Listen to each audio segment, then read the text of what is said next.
ಈವರೆಗೂ ನಮ್ಮ ಒತ್ತಾಯದ ಮೇರೆಗೆ 6 ಮಂದಿಯನ್ನ ಅವರು ಬಂಧನಗೊಳಿಸಿದ್ದಾರೆ. ಇನ್ನು 14 ಮಂದಿಗೆ ಆರೋಪಿಗಳಿದ್ದಾರೆ. ಆ ಆರೋಪಿಯನ್ನು ಬಂಧನ ಮಾಡಬೇಕು. 2 ದಿವಸ ಮಾಧ್ಯಮವಾಗಿ ಹೋದ್ರೆ ಯಾವುದೇ ಒಬ್ಬ ಶಾಸಕ, ಯಾವುದೇ ಒಬ್ಬ ಮಂತ್ರಿ, ಈ ರಾಜ್ಯದ ಮುಖ್ಯಮಂತ್ರಿ, ಗೃಹ ಮಂತ್ರಿ, ಸಮಾಜ ಕಲ್ಯಾಣ ಇಲಾಖೆ ಸಚಿವರು ಒಬ್ಬರು ಕೂಡ ಈ ವಿಷಯದ ಬಗ್ಗೆ ಮಾತನಾಡಿಲ್ಲ. ನಿಮ್ಮ ಈ ಹೀನ ಮನಸ್ಥಿತಿಗೆ ನನ್ನ ಧಿಕ್ಕಾರವಿರಲಿ. ಇಡೀ ಭಾರತ ದೇಶವೇ ಮತ್ತು ನಾಗರಿಕ ಸಮಾಜದ ತಲೆ ತಗ್ಗಿಸುವಂತ ಹೀನ ಕೃತ್ಯ 2 ದಿನಗಳ ಹಿಂದೆ ಹುಬ್ಬಳ್ಳಿ ತಾಲೂಕಾ ಇನಾಮಿ ಯುರಾಪುರ ಗ್ರಾಮದಲ್ಲಿ ಘಟನೆ ಘಟಿಸಿದೆ. ಈಗ ಈ ಒಂದು ಘಟನೆ ಘಟಿಸಿದ ಇಡೀ ಕರ್ನಾಟಕ ರಾಜ್ಯದಲ್ಲಿ ಅತ್ಯಂತ ಉಗ್ರವಾದಂತ, ಕ್ರೂರವಾದಂತ ಶೋಷಣೆ, ಅನ್ಯಾಯ, ದೌರ್ಜನ್ಯ ಇವತ್ತು ದಲಿತ ಕುಟುಂಬಗಳ ಮೇಲೆ ನಡೆದಿದೆ.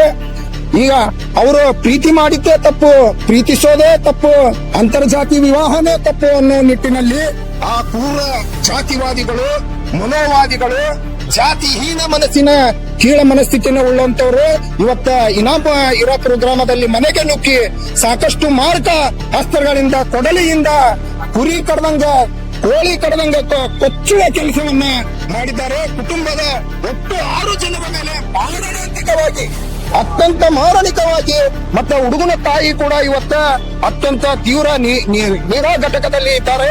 ಅವರ ಜೀವಕ್ಕೂ ಕೂಡ ತುಂಬಾ ಅಪಾಯವಿರುವಂತಹ ಸಂದರ್ಭ ಇದೆ. ಇವತ್ತು ನಾನು ರಾಜ್ಯ ಸರ್ಕಾರದ ಮಾನ್ಯ ಸಿದ್ದರಾಮಯ್ಯನವರೇ, ನೀವು ದಲಿತ ಪರ ಅಂತೀರಾ, ಹಿಂದುಳಿದ ಪರ ಅಂತೀರಾ, ಅಲ್ಪಸಂಖ್ಯಾತರ ಪರ ಅಂತೀರಾ, ನಿಮ್ಮ ದಲಿತ ಪರ ಕಾಳಜಿ ಏನದ ದಿವಸ ನಮ್ಮ ಇಡೀ ಮಾಧ್ಯಮದಲ್ಲಿ, ಇಡೀ ರಾಜ್ಯದಲ್ಲಿ ಈ ಒಂದು ಘಟನೆ, 7 ತಿಂಗಳ ಗರ್ಭಿಣಿಯನ್ನ ಒಂದು ಜಾತಿಯ ಕಾರಣಕ್ಕೆ ಹೆತ್ತ ತಂದೆ ಕತ್ತು ಕರೆಯುವಂತ ಕೆಲಸ ಮಾಡ್ತಾ ಇದ್ದಾನೆ ಅಂದ್ರೆ ಆ ಕ್ರೂರ ಜಾತಿ ವ್ಯವಸ್ಥೆಯ ಮನಸ್ಸು ಇನ್ನೂ ಕೂಡ ಅಳಗಿಲ್ಲ.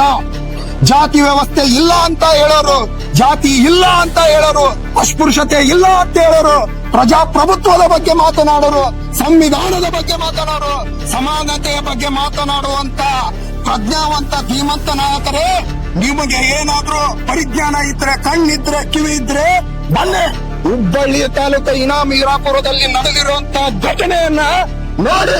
ಇವತ್ತು ಇಡೀ ಕುಟುಂಬವೇ 6 ಜನ ಇವತ್ತಿಗೂ ಕೂಡ ಹುಬ್ಬಳ್ಳಿ ವಿವೇಕಾನಂದ ಹಾಸ್ಪಿಟಲ್ ನಲ್ಲಿ ಅಡ್ಮಿಟ್ ಇದ್ದಾರೆ. ನಿರಂತರವಾಗಿ ಘಟನೆ ಘಟಿಸಿದ ನಂತರ ಪೊಲೀಸ್ ಇಲಾಖೆ ನಮ್ಮ ದಲಿತ ಸಂಘಟನೆ ಜೊತೆ ಇದೆ. ಈವರೆಗೂ ನಮ್ಮ ಒತ್ತಾಯದ ಮೇರೆಗೆ 6 ಮಂದಿಯನ್ನ ಅವರು ಬಂಧನಗೊಳಿಸಿದ್ದಾರೆ. ಇನ್ನು 14 ಮಂದಿ ಆರೋಪಿಗಳಿದ್ದಾರೆ. ಆ ಆರೋಪಿಯನ್ನು ಬಂಧನ ಮಾಡಬೇಕು. ಇವತ್ತು ಧಾರವಾಡ ಜಿಲ್ಲೆಯಲ್ಲಿ ಇಡೀ ದಲಿತ ಸಮುದಾಯಕ್ಕೆ ಜಿಲ್ಲಾಡಳಿತ, ಮಾನ್ಯ ಜಿಲ್ಲಾಧಿಕಾರಿಗಳು ಸತ್ತಿದ್ದಾರೆ.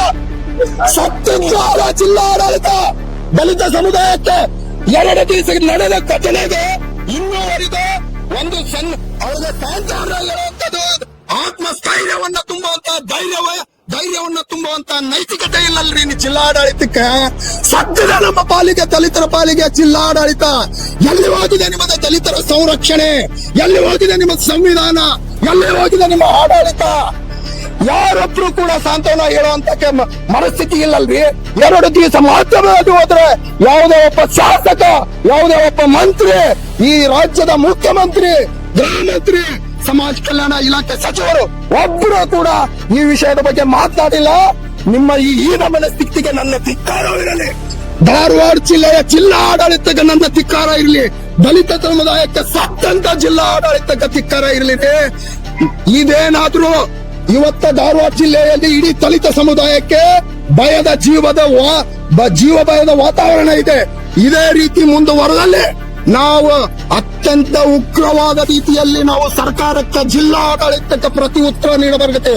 ನಮ್ಮ ಆಕ್ರೋಶ ಬೀದಿಗೆ ಬಂದು, ನಮ್ಮ ಆಕ್ರೋಶ ನಿಮ್ಮ ಜಿಲ್ಲಾ ಆಡಳಿತ ನುಗ್ಗುವ ಮುನ್ನ ನೀವು ನಮ್ಮನ್ನ ಎಚ್ಚರಿಕೆ, ಈ ನಮ್ಮ ಧಾರವಾಡ ಜಿಲ್ಲೆಯ ದಲಿತ ಸಮುದಾಯಕ್ಕೆ ರಕ್ಷಣೆ ನೀಡದಿದ್ದ ಪಕ್ಷದಲ್ಲಿ ನಮ್ಮ ಆಕ್ರೋಶದ ಗುರಿಗೆ ನೀವು ಬಲಿಯಾಗ್ತೀರಾ, ನಮ್ಮ ಹೋರಾಟಕ್ಕೆ ನೀವು ಬಲಿಯಾಗ್ತೀರಾ ಅಂತ ಈ ಸಂದರ್ಭದಲ್ಲಿ ನಾ ಹೇಳಕ್ಕೆ ಬಯಸ್ತೇನೆ.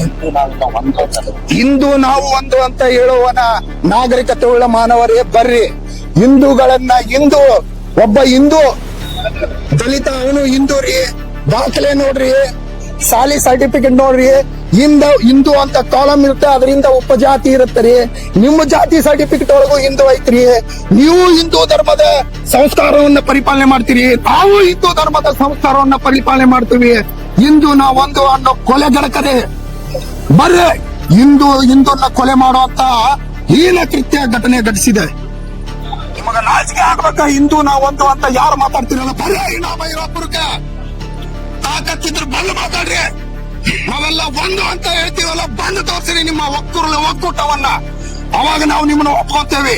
ನೀವು ಬರೀ ಮಾತಿನಲ್ಲಿ, ಮಾಧ್ಯಮದಲ್ಲಿ, ಪತ್ರಿಕೆಯಲ್ಲಿ, ನಿಮ್ಮ ಸ್ಟೇಟ್ಮೆಂಟ್ ಅಲ್ಲಿ, ಹೇಳಿಕೆಯಲ್ಲಿ ಇದನ್ನ ನಂಬೋದಿಲ್ಲ ನಾವು.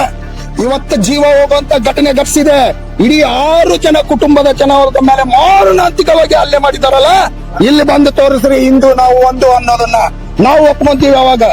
ಅವಾಗ ನಿಮ್ಮ ಹಿಂದೂತನವನ್ನ ನೋಡ್ತೇವೆ ನಾವು.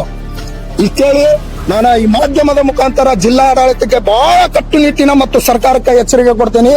ನಮ್ಮ ಆಕ್ರೋಶ ಬೀದಿಗೆ ಬರುವ ಮುನ್ನಲೆಯೂ ಎಚ್ಚರಿಕೆ ಹೋಗ್ಬೇಕಂತ ಈ ಸಂದರ್ಭದಲ್ಲಿ ಹೇಳಕ್ಕೆ ಬಯಸ್ತೇನೆ. ಈ ವಿಡಿಯೋ, ಈ ಮಾಹಿತಿ ನಿಮ್ಗೆ ಇಷ್ಟವಾಗಿದ್ರೆ ಲೈಕ್ ಮಾಡಿ, ಶೇರ್ ಮಾಡಿ. ಇನ್ನು ಹೆಚ್ಚಿನ ಮಾಹಿತಿಗಾಗಿ ನಮ್ಮ ಚಾನೆಲ್ಗೆ ಸಬ್ಸ್ಕ್ರೈಬ್ ಆಗಿ. Thanks for watching.